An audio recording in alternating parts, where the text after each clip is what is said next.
que kolakisaka déjà kolekisaka ba musicien na TP kolakisaka bango devant mokili batozo kotala c'est une chose à féliciter. Lelo ba musicien belé ba fula bana na bango te. Ba musicien na bango te. Mona ka ye wana lati verser ça ya kanda ya cher. Mais ba musicien na yo mona boy ba vanda chez bango, chez ba parents, ba piéton, mabe. Yango nde tozo boya. Mais les padres atala le non non. Bola tara bien, boza la présentable puisque quand on parle des musiciens de faire rigoler, on va directement faire rigoler. On se comprend. Ce qu'on t'a ba parking mi to go tozo mona o. Ya ba musicien faire. Donc, et ça, le mot boye, pour n'engager papa social, l'autre zarané, n'amboga o, yango moni ba combattre à faire rigoler. Motema mouné ne leki, motema malam leki. Mais si les lobana na senga bango débat contradictoire, ba mona na raté. Donc le gars ba mona na bango te, moi peut-être ça na bateau, ba sila sans impact, ba na mayele muke, on dit net batanga, ba sila batikala na, batikala ko tanga te, to ko débattre na bango te. Donc ndenge za boye billet déjà esili, en absence ya faire rigoler. Même ko le faire rigoler akoya, nzambe na ngana yebite. Pour te montrer que non, ça fait maintenant plus de 15 ans que musique est bête à mon apototé. Mais l'année passée, il concert est bête à mon apototé. Il y a un concert, il y a un showcase, papa. Contamination direct. C'est comme un Congolais, il y a un coronavirus, il y a un Covid, donc on a un concert, on a un showcase, véritable concert. Il y a fait rigoler l'amour en tombeau, la zone bête pour annoncer qu'il y a un billet stylé. Ça dit que tu vas aller dans déjà. Voilà. Tu vas aller dans la artiste. Il y a un marambutozo linga yangoyo. Comment la que moi na mboka faire rigoler muko antombo moi na mboka oh batu tous les lo bazo kolinga tango annoncer kaka mbala moko concert boy plein basombi ça dit que batu balaka na nzala faire en plus ici babi c'est pour une première concert ils en a tenue exigé mais je te dis batu bala attendait classique na yebisa yo ah koya ko lakisa bakale swa wate eh ben oui je te dis lata mi lakisa pena ke wanoko mi lata lakisa pena ke aux femmes africaines pour que ba ya concert à faire ekozala faire Mondela.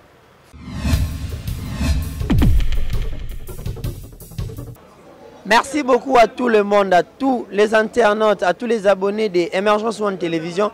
Tozo Lembate, Tozo continue toujours nos Moussala. Tozo en direct, il y a Inde 3 et Sikawa, puis faire rigoler à répéter. Temple. Toujours na cadre de satisfaire bino tu auras toujours que des éléments dans le sens que marambo ça toujours kitoko. Aujourd'hui c'est la présentation officielle, il y a orchestre, il y a faire rigoler. La présentation officielle de l'orchestre de faire rigoler, c'est-à-dire présentation officielle ba mission ba kota sika ba tu mingi pe ya poto ba ibi bangote. C'est-à-dire raison pour laquelle le padre a joué une initiative wana ya robeng sa presse le roi ba biso yo ba Emergence One Télévision tous alana pour na présenter ba musiciens nion surtout, c'est-à-dire des marques à hausse de Nicolas Bangonio surtout pour tout le monde a déjà bango parce que Casino de Paris est allé donc Casino de Paris tellement il faut boyer ba musicien ou ba roya ba mission ba na kati ya mouvement raison pour laquelle mon équipe nion surtout il y a ou ba les padres tous ba fiston frère ba gouv le gola ba mon Quantombolo Bogard de la presse ba toutou baza ba Arthur Pouloulou toujours dans le cadre de resatisfaire bino. Je vous dis déjà vous allez brancher vous quitter ce mon qui était sur Emergence One Télévision sur nos abonnés abonnez-vous massivement sur la chaîne enfin que vous aurez des informations et faire en temps réel et puis au moment opportun vraiment j'ai dit un grand merci à l'équipe présidentielle pour soutenir Arabiso maman Fanta Fofana maman présidente à la vice-présidente Bibi chez Umoso à la vice-présidente de encore Naomi la japonaise maman Lanita la gabonaise maman Madi Wembo ainsi que à maman Sylvie Betty Chada Polecha bino tout bambote na bino Naoli la perle rare équipe présidentielle union sur bambote na bino ainsi qu'à mon vieux Papicho Matende les beaux garçons boulevard plein de bonnes choses à vous.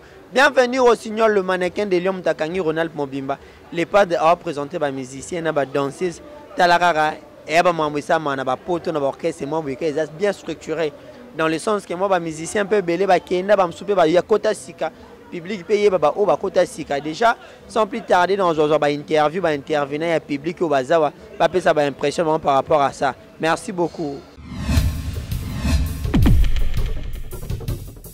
Voilà chers amis Goloane NSM nous en direct il y a Inde 3 sika puis les padres à répéter à temps plein.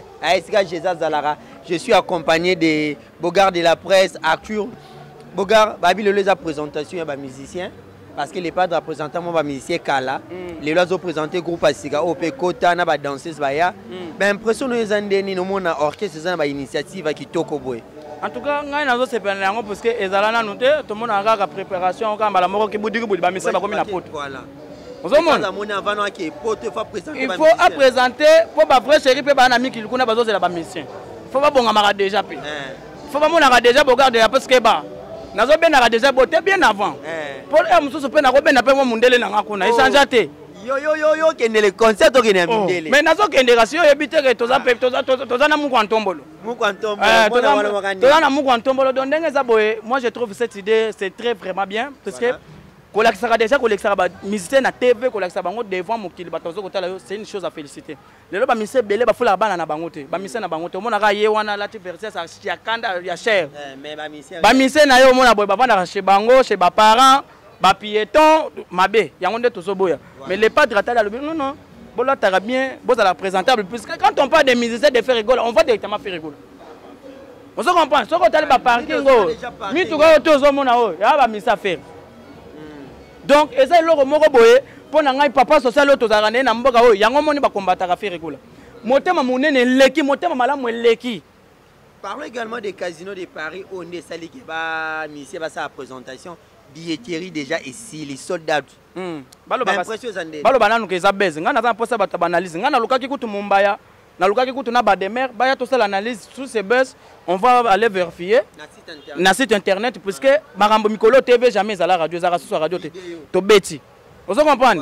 Faire rigoler za na bofa za na kisasa. Billet zote kama kuna na poto. Faire ça sur place mais aza en absence, mais billet zote kama sa présence ya bibi chez Umoso bazu da ba bien na bango ba Fanta Fofana. Tout le monde n'a pas ça ba Emmanuel Kalon je peux ba leader mabu ba to belé ba talaki déjà ba zui déjà pour na za na bureau resomba Fanta Fofana kutu ndenga za wana déjà yebisinga imona na ngamu kwa ntombolo na bombelo déjà ya yo champagne ya munene mama bisu mwa lobi petit na ngai c'est mec no Cédric Makela lobi awa soko ko za déjà koto yo déjà oza déjà na maman na voiture no ya cher donc ndenga za boy to za pepele vous comprenez donc donc il faut vérifier sur le côté tout ça le débat contradictoire parce que TV za la radio te mais si lelo bana na senga bango débat contradictoire ba mona na raté donc le gola ba mona na bango te moi peut to ça na bato ba sila sans impact baza na mayele muke on dernier batanga basikala batikala na batikala ko tanga te to ko débattre na bango te donc ndenge za boye billet déjà esili en absence ya faire rigola même ko le faire rigola akoya nzambe na ngana yebite un mususu peut-être aux deuxième révoltation pour façon batu bakoya oh mais nazo yebisa yote batu bako se révolter na ndenga ko sakana se tala ka faire azate billet te kami mais tant ya ko za sur place billet et so marasko sur place wa sir ben impression za ndendo le jour mona ba golo ba zena nzala les padres yango ba silisi ba billet avant pour te montrer que non ça fait maintenant plus de 15 ans musique et beta na pototé. Mais l'année passée, le concert, on a un concert, tu as showcase, papa. Contamination direct. C'est comme Congolais, na coronavirus, na bango, ba tebele, ba Covid, banin. Donc on a un concert, on a un showcase, véritable concert. Et ça, on a fait rigoler, on a tombé zo beta pour annoncer que boye billet stylé. Ça dit que batu balaka na nzala déjà. Voilà. Batu balaka déjà na nzala artiste. Yango makambo tozo linga yango yo. Pour moi que moi na mboka faire rigoler muku antombolo mwana mboka o batu tous les lo bazo kolinga tango annoncer kaka mbala moko concert boy plein basombi ça dit que batu balaka na nzala faire en plus ici babi c'est pour une première concert ils en a tenue exigé mais je te dis batu bala attendait classique na yebisa yo koya ko lakisa bakale swa te eh ben oui je te dis lata mi lakisa pena ke wanoko mi lata lakisa pena ke aux femmes africaines pour que ba ya muso concert à faire ekozala faire mondela wa faire Mundela wa mwindo wa Mundela mutu mwindo wa donc ça concert moko basangisi mettre États-Unis toujours na pointe nazo peso bambota trop dit ka kenda azoko exister na kini azoko vivre toujours na lolenga la fachi toujours tozala toujours donc et un concert moko bato bazoko zela ke ba mettre États-Unis pe azawana akozala wana pour l'encadrement toujours voilà bambote et puis un dernier mot par rapport au concert casino mota trona vient na ngai kosa couleur les multicouleurs mobala bato Barbara Mazirel mota trona mettre États-Unis mota trona Pichu Botor ancien Mundele Ndombe mota trona Gisèle Nyang na États-Unis mota trona DG Blaise Polo oh lelo to monaki déjà la selenga na WhatsApp le petit tala na tala boy concert na Olive Verte le 23 mai. Le 23 mai également, toi, en Olive Verte. Bon, ok. Sans disque na terrain, bah concert kaka. Mais c'est comme si elle y a un concert et zone. C'est l'équipe. C'est l'équipe. Faire ayaka na idéologie au bête concert na moi. Tout le monde peut pas te me souvenir. Ba bandi. Faire ayaka na ba concert na mboko. Ba to ba bandi na ba comédien. elle est ayeli bango rumba trap ce que ekozwa moi tant côté rumba trap tellement que congolais prendre meloko mbala moko ezwa moi tant mais ba musu da ba beta musique ba biango rumba ezala te nani abeta mutu moko ta wa ba musique wani tiens minga na beta masolo Real de Madrid yo zo betela ngali solo vita imana ozo betela ngali solo moko boye ya pa pam voilà esimbi te donc na eza boye tozo beta vrai li solo yo zo betela ngali solo moko boye ya bazano ba mbote déjà mbota trop na bien nga kosa couleur mbota trop na mama bibi Choumou mbota trop na bato balingaka le bogard de la presse congolaise tous ensemble quoi. Voilà, comme je disais, Arthur Pouloulou. Ouais. Aujourd'hui, le padre Ferrego a représenté les musiciens officiellement auprès du public ou des musiciens. Impression de moi les padres, la dimension toujours, l'idée toujours est belle. Makambo est si là. La musique à Congo. Makambo est si là la musique à Congo. Voilà. Alors tellement que Ferrego là, a perd des initiatives. Le motivateur. Omoni lelo alingi te bana bakende voyage moko boye. Alingi te bana bakende voyage moko boye. Batu bayibi bango te, bana bakomi na mikile, bazotala bango lokola boye Jeux Olympiques. Te baye musique. Vous comprenez? Baye musique, vraiment c'est une très bonne idée. Voilà. Et là qui c'est déjà force artiste. Voilà. Omoni et là c'est déjà que impact nini. Concert wana kozala nango jour wana. Alors tozo bengi sabino baya sous belé.